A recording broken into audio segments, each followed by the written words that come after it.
Diploma in Bible theology 2వ సంవత్సరం వారికి నియమింపబడిన 28వ పాఠము అనగా కొత్త పుస్తకాలలో 8వ పాఠము బైబిల్ పాటించిన భూలోక వీరులు. బైబిల్ అంటే 66 పుస్తకాలతో కూడినటువంటి గ్రంథము. ప్రపంచంలో ప్రతి మనిషి బ్రతుకు రహస్యం, పరమార్థం తెలిపే ఏకైక జ్ఞాన గ్రంథం ఇది. బైబిల్ని కేవలం పఠించటానికే పరిమితం చేశారు ఈరోజు. అందుకే మానవ ప్రపంచానికి కనువిప్పు కలిగించే ఈ పాఠం ఇది. దీని ఉద్దేశం ఏంటంటే బైబిల్లో రాయబడిన సంగతులను మనం పాటిస్తే ఎంత గొప్పవారం అవుతామో తెలియజేయబడటమే ఈ పాఠం యొక్క ఉద్దేశం. ఇక బైబిల్ పాటిస్తే భూలోక వీరులు అవుతారా? భూలోకమంతా బైబిల్ పాటించటం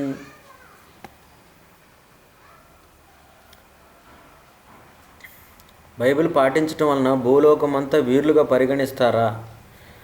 ఇది ఈరోజు మనం తెలుసుకుంటాం. బైబిల్ని మనం ఎలా చదవాలంటే పరిశీలించి పరిశోధించి తెలుసుకోవాలి. బైబిల్ చెప్పిన విషయానికి లోకం ఏం చెబుతుందో చూస్తే చాలా వ్యత్యాసం ఉంటుంది. భూలోకంలో గొప్పవారు కావాలంటే బాగా చదువుకోవాలి, గొప్ప ఉద్యోగం చేయాలి అని ఈ లోకం అంటుంది. ప్రతి తల్లిదండ్రులు కూడా, పెద్దలు, ఉపాధ్యాయులు కూడా చెప్పే మాట ఏంటంటే చదువుకుంటే గొప్పవారు అవుతారు. అందుకే విద్య లేనివాడు వింత పశువు అని సామెత పుట్టించారు. బుద్ధిమంతుడు కావాలన్నా, దర్జాగా బతకాలన్నా ఎలాంటి మాటలే చెబుతారు.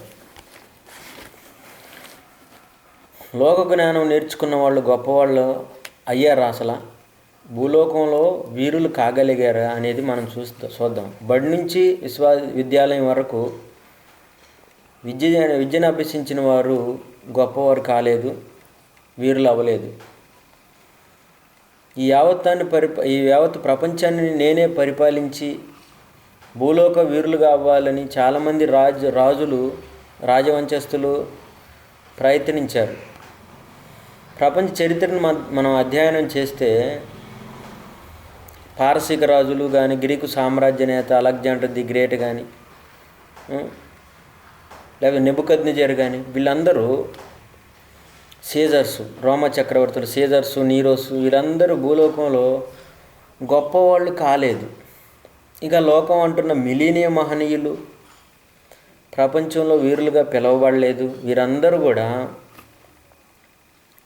వీరులు కాలేదని మనం చెప్పొచ్చు.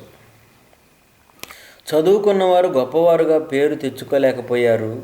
కానీ బైబిల్ను పాటిస్తే ఎంత గొప్పవారు అవుతారో ఇప్పుడు బైబిల్ చదివి మనం ఈ మాటలను పరిశీలిద్దాం. మత్తయి సువార్త 5:5 సాత్వికులు ధన్యులు, వారు భూలోకమును స్వతంత్రించుకొందురు.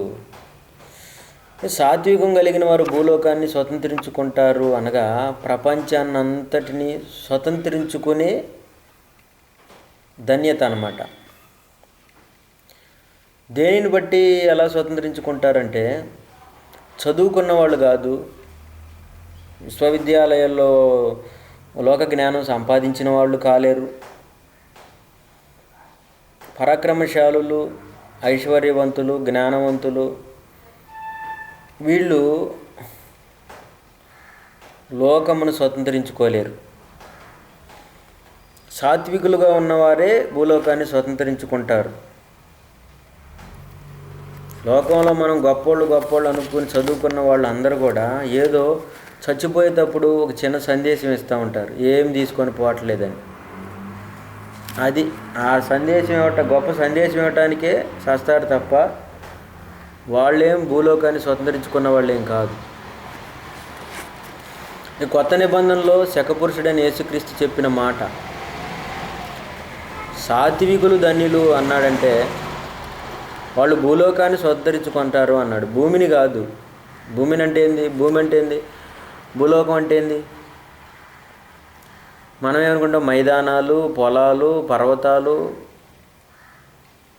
మెట్టలు ఇవి అనుకుంటాం. కాదు, భూలోకం అనగా మనుష్యులను స్వతంత్రించుకుంటారని అర్థం.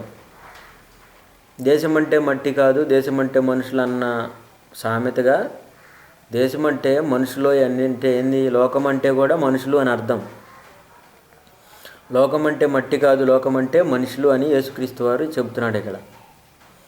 మనుషులను స్వతంత్రించుకునేవారు ఎవరు? సాత్వికులు మనుషులను స్వతంత్రించుకుంటారు.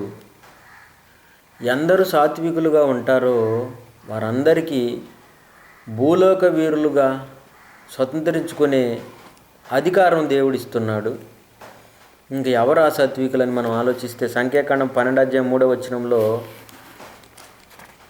యెహోవా ఆ మాట వినెను, మోషే భూమి మీద ఉన్న వారందరిలో మిక్కిలి సాత్వికుడుగా దేవుని చేతే సాక్ష్యం పొందాడు.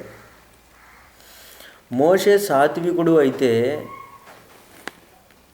భూలోకమును ఎలా స్వతంత్రించుకున్నాడు? ఏ విధం చేత స్వతంత్రించుకున్నాడు అని మోషే గురించి మనం ఆలోచిస్తే కొత్త నిబంధనలో చూద్దాం. అపొస్తలుల కార్యం 7:37 నా వంటి ఒక ప్రవక్తను దేవుడు మీ సహోదరులలో మీకు పుట్టించును అని ఇశ్రాయేలీయులతో చెప్పిన మోషే ఇతడే.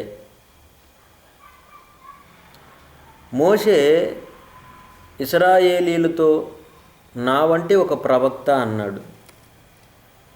అంటే తాను మరొక వ్యక్తితో తన వ్యక్తిగతం గురించి పోల్చుతూ వారికి తెలియపరుస్తున్నాడు. నా వంటి అనగా మోషే భూమి మీద ఉన్న వారందరిలో మిక్కిలి సాత్వికుడు.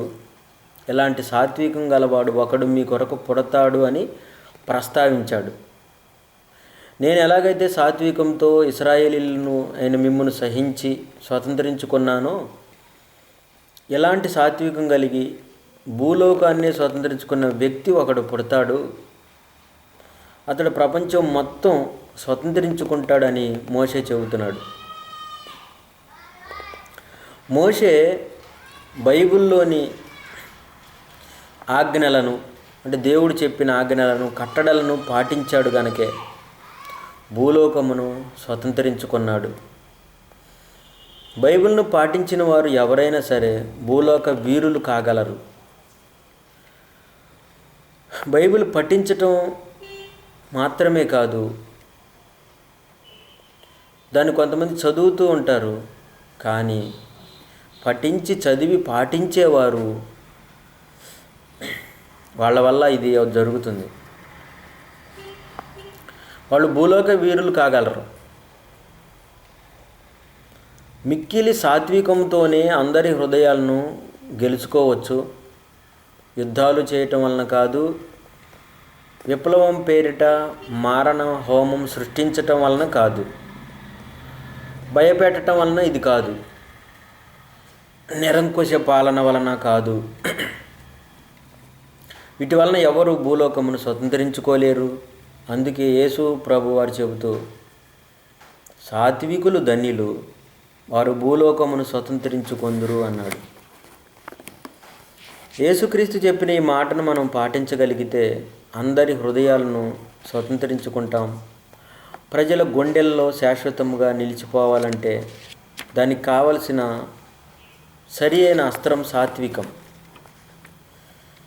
సాత్వికులు స్వతంత్రించుకునేది ఒకరిని కాదు, ఒక ఊరిని కాదు, ఒక మండలం కాదు, ఒక జిల్లా, రాష్ట్రం, దేశం మాత్రమే కాదు, ఆరిన నేల మీద ఉన్న ప్రతి వ్యక్తిని, భూమి మీద కాపురం ఉంటున్న వారందరి హృదయములను స్వతంత్రించుకుంటారు.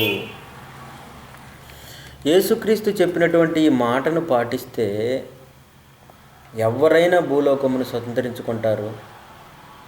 స్త్రీ పురుష భేదం లేదు.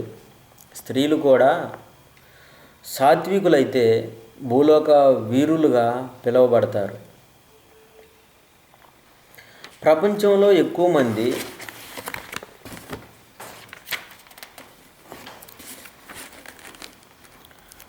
హృదయాల్లో ఈరోజు ఆరాధ్య దైవంగా కొనియాడబడుతున్నది ఒక యేసుక్రీస్తు వారు. ఆయన ఏ విధంగా ఈ ఎలా స్వతంత్రించుకున్నాడు మనుషులనంటే, ఆయన కూడా మత్తయి సువార్త 11:29లో యేసు నేను సాత్వికుడను దీన మనస్సు గలవాడను. నేను సాత్వికుడను అంటే యేసుక్రీస్తు సాత్వికుడు. నేను కోటీశ్వరుడును అంటే అర్థం అవుతుంది మనకి. కోటీశ్వరుడు అంటే ఇతను ఎంతో డబ్బు ఉన్నాడని, ఎంత బంగారం వెండి వజ్రాలు ఉన్నాయని మనకి అర్థమవుతుంది. నేను సాత్వికుడును అని యేసుప్రభు అన్నాడంటే యేసుప్రభు ఎంతమందిని స్వతంత్రించుకున్నాడో అని అర్థం చేసుకోవాలి. నేడు ప్రపంచంలో ఎక్కువ మంది క్రైస్తవులే సాత్వికంతో యేసుక్రీస్తు అందరినీ స్వతంత్రించుకున్నాడు. భూలోకానికి యేసే వీరుడు, అందరినీ ఆకర్షించుకున్నాడు. పురుషులను, స్త్రీలను, యవనస్తులను, బాలులను, వృద్ధులను అందరి హృదయాలలో దైవంగా నిలిచిపోయాడు. వారి హృదయాలను గెలుచుకున్నాడు. అందుకే యేసు నేను సాత్వికుడను. చాలామంది పేర్లు పెట్టుకుంటారు సాత్విక్ అని, కానీ సాత్వికము ఉండదు. నా పేరు దేన అంటారు, దేనత్వం అసలే ఉండదు. పేరుకు తగ్గట్టు బ్రతుకులు లేవు. పేరుకు మాత్రమే క్రైస్తవులుగా ఉంటున్నారు. ఇప్పుడు పేరుకు తగ్గ క్రీస్తు వలె ఉండాలి. అలాంటి సాత్వికం కలిగిన క్రీస్తుని గూర్చి మోషే ఏం పలికాడంటే, నా వంటి ప్రవక్తను మీ కొరకు పుట్టును అన్నాడు. అతడు భూలోకమును తన సాత్వికంతో స్వతంత్రించుకుంటాడు. ఇక మోషే వంటి అనగా మోషే లాంటి తత్వము కలిగిన ప్రవక్త యేసుక్రీస్తు. మోషే ఇశ్రాయేలీలను స్వతంత్రించుకున్నాడు. సాత్వికముతోనే ఈ లోకానికి శకపురుషుడయ్యాడు. సాత్వికంతో ప్రపంచం కొరకు ప్రాణాలు పణంగా పెట్టాడు.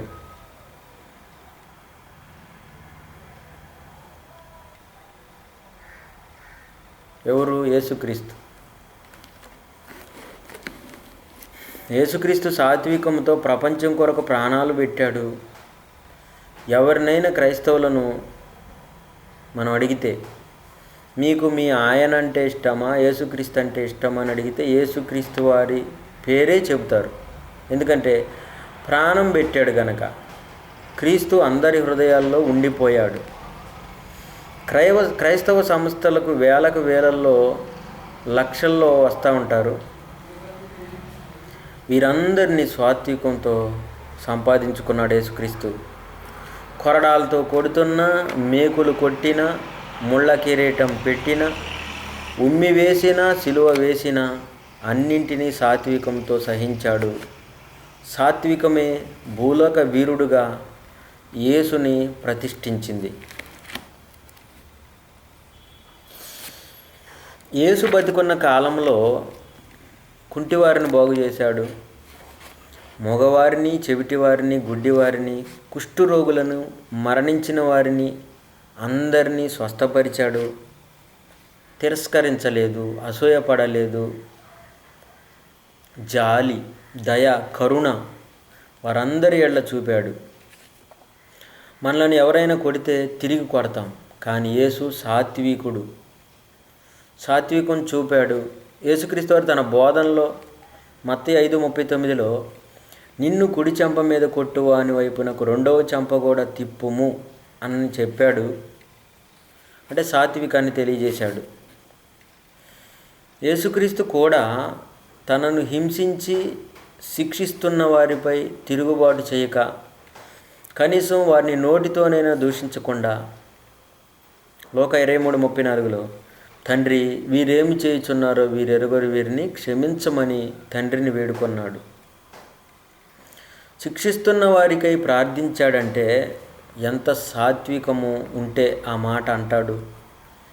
ఈ మాటలే భారత జాతి పిత అయిన మహాత్మా గాంధీ ఆదర్శంగా తీసుకున్నాడు.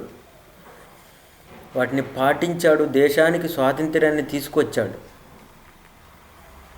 కారణం యేసుక్రీస్తు వారు బోధించిన సాత్వికము, ప్రేమతత్వము.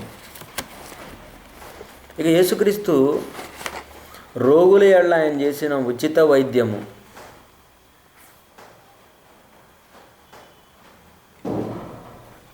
ఇది ఆయన బోధల్ని మదర్ తెరిసా గారు పాటించటం వలన ఈమె కూడా ప్రేమతత్వాన్ని, సాత్వికాన్ని అలవాటు చేసుకొని రోగుల యెడల ఉచిత వైద్యం చేసింది. అందుకే ఆమెను తల్లిగా మదర్ తెరీసాగా తల్లిగా అందరి హృదయాల్లో స్థానం సంపాదించింది, విశ్వమాత. దీనికి కారణం యేసుక్రీస్తు చూపించిన సాత్వికమే. ప్రపంచంలో అనేకులు నేటి వరకు బాల్యదినం మొదలుకొని చేసిన పాపాలన్నీ మరి క్షమించాలంటే తన రక్తంతో అందరి పాపాలు కడుగుతున్నాడంటే అతనికి సాత్వికము లేదంటారా? ఒక్క నేరానికి దోషిని చట్టం శిక్షిస్తున్నప్పుడు ఎన్ని పాపాలైనా క్షమించే యేసుని మిక్కిలి సాత్వికుడు కాదంటారా? ఈరోజు ప్రపంచంలో ఎంతమందిని యేసు ఎలా స్వతంత్రించుకున్నాడంటే బైబిల్ పాటించాడు గనుకనే భూలోకమును స్వతంత్రించుకున్నాడు. మనకు మాదిరి చూపాడు కనుక మనము సాత్వికులుగా ఉండాలని, భూలోకమును స్వతంత్రించుకోవాలని దేవుడు కోరుకున్నాడు. సంఘములోను సమాజములోను ప్రతి క్రైస్తవుడు తగ్గించుకోవాలి. కీడు చేసిన వారికి ప్రతి కీడు చేయకూడదు, మేలు చేత కీడును జయించాలి. మంత్రం చేత కీడును జయించలేము, మంత్రించి కీడును పోగొట్ట జాలరు. కోపం వచ్చినా అణుచుకొని ముందుకు కొనసాగాలి. దీనికి భిన్నంగా ప్రవర్తిస్తే భూలోకమును స్వతంత్రించుకోలేము. సాత్వికంతోనే స్వతంత్రత సాధ్యమవుతుంది. మనిషి కోపము, మత్సరము, గర్వము వలన ఎవరు కూడా ఆ మనిషిని వెంబడించరు. మనం ఎవరిని స్వతంత్రించుకోలేం. మంచిగా ఉంటే అందరూ వెంబడిస్తారు, మెచ్చుకుంటారు. వీటన్నిటికీ అసలు కారణం సాత్వికమే. అందుకే దేవుడైన యెహోవా ఇశ్రాయేలీయులను కాపాడటానికి మోషేను ఎన్నుకున్నాడు. అతడు మిక్కిలి సాత్వికుడు. 6 లక్షల కాల్బలమైన ఇశ్రాయేలీయులను తన సాత్వికంతో నడిపించి ఆకర్షించుకోగలిగాడు. అందుకే దేవుడు మోషేను నాయకుడిగా ఏర్పాటు చేసుకున్నాడు. మోషే గారు తన జీవితంలో ఫరో రాజు తిరుగుబాటు చేసిన, ప్రజలు నిందించిన, అవమానించిన, దేవుడు చెప్పినట్లుగా చెయ్యాలి అని దృఢ నిశ్చయము కలిగి ఇశ్రాయేలీయులను నడిపించాడు. ఫరో బానిసత్వము నుండి ఇశ్రాయేలీయులను విడిపించాడు. మహాత్మా గాంధీ బ్రిటిష్ వారి బానిసత్వము నుండి భారతదేశాన్ని స్వతంత్ర రాజ్యముగా చేశాడు. అహింసావాదముతోనే సాధించగలిగాడు. దీనికి ఆయనకు ఉన్నది బైబిల్ స్ఫూర్తి. యేసు చెప్పిన బోధలకు ఆకర్షితుడైన మహాత్మా గాంధీ భారత ప్రజలను స్వతంత్రించుకున్నాడు. అదేవిధంగా భారత జాతికి చెందినటువంటి ఉయ్యాల వాడ నరసింహారెడ్డి బ్రిటిష్ వారి బానిసత్వము నుండి ప్రజలను విడిపించడానికి ప్రాణత్యాగం చేశాడని చెప్పుకుంటున్నాం.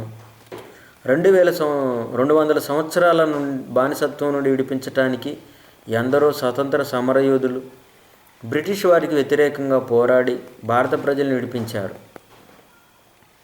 బైబిల్ చరిత్రలో ఫరో బానిసత్వం నుండి 430 సంవత్సరాల బానిసలుగా ఉన్న వారిని విడిపించాడు మోషే సాత్వికుడై. అందుకే మోషే సాత్వికంతో స్వతంత్రులనుగా చేశాడు. ఫరో యొక్క కఠిన హృదయము ఆ బానిసత్వపు సంఖ్యల నుండి విడిపించిన మొట్టమొదటి స్వతంత్ర సమరయోధుడు. ఫ్రీడమ్ ఫైటర్ అన్నమాట ఈయన. ఎవరు? మోషే. మిక్కిలి సాత్వికుడు. మోషే వంటి సాత్వికం గలవాడు, ప్రపంచాన్ని తన సాత్వికంతో స్వతంత్రించుకున్నవాడు శకపురుషుడు, యుగపురుషుడైన క్రీస్తు యేసు మాత్రమే.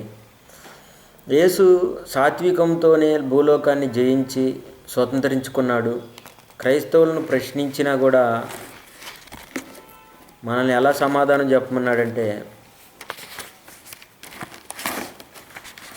1 పేతురు 3:15 మిమ్మును హేతు అడుగు ప్రతి వానికి సాత్వికముతోనే సమాధానం చెప్పమన్నాడు.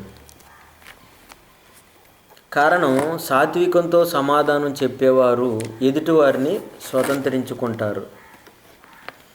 మోషే గారు, యేసుక్రీస్తు ప్రభువుల వారు ఆ విధంగా చేశారు. భూలోక వీరులయ్యారు.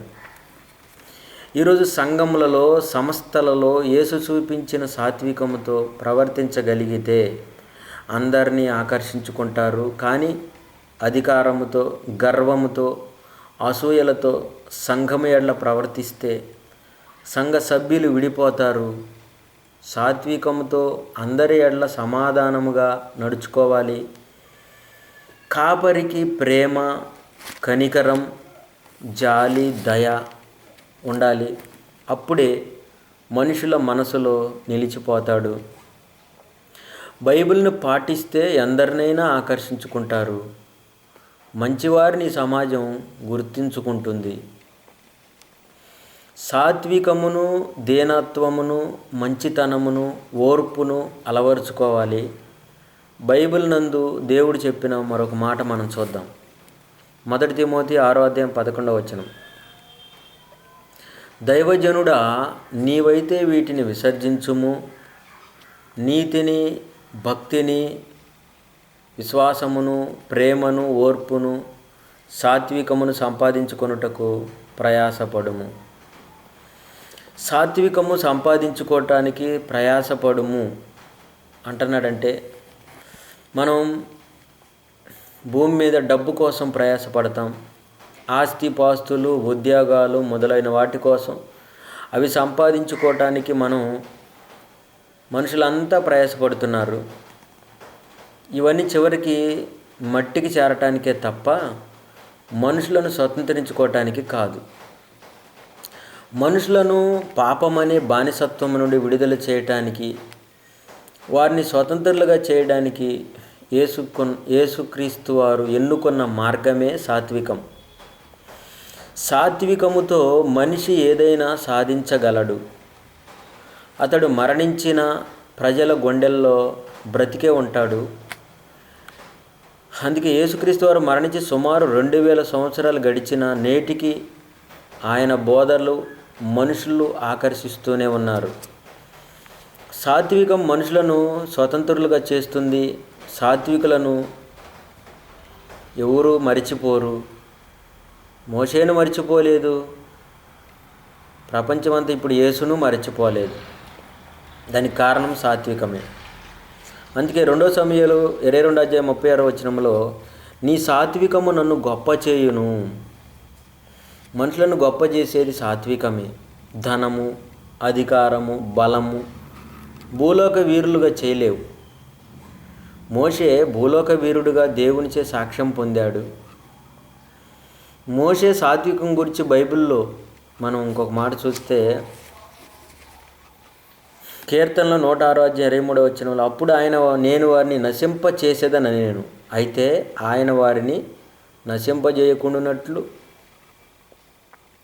ఆయన కోపం చల్లార్చుటకై ఆయన ఏర్పరచుకున్న మోషే దేవుని యొక్క కోపాన్ని సైతం చల్లార్చాడు. దేవుణ్ణి శాంతిపరిచాడు. సహోదరుల మధ్య గొడవలు, అల్లర్లు రేపకూడదు. సహోదరుల మధ్య విరోధమేమైనా ఉన్నాయళ్ళ మృదువైన మాటలతో ఇరువురిని కలపాలి.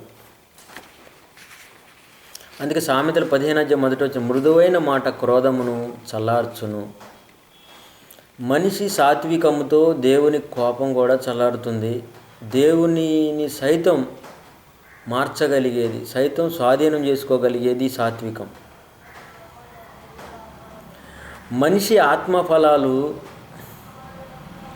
నేర్చుకోవడం మాత్రమే కాదు, వాటిని అభ్యసించి ప్రవర్తనలో కనుపరచాలి, పాటించి చూపించాలి. ప్రతి మనిషిలో ఉండవలసిన ఆత్మఫలాల లక్షణాల గురించి గలతీ 5:22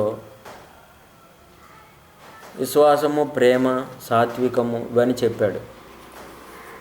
సాత్వికంతో భూలోకాన్ని స్వతంత్రించుకోవచ్చు. అందుకే సంఘాన్ని పాలిస్తున్న సంఘ పెద్దలకు కూడా ఈ సాత్వికమే ఉండాలని దేవుడు కోరుకున్నాడు. చూడండి, 1 తిమోతి 3:3 అతడు సాత్వికుడై ఉండవలెను.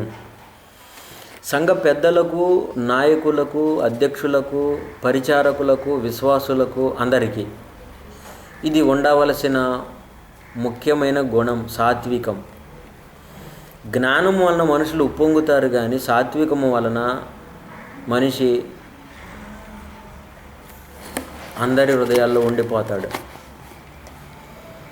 ప్రేమ, కనికరం, సాత్వికం కలిగి ఉంటే క్షేమం కలుగుతుంది, సంఘములన్నీ క్షేమంగా ఉంటాయి.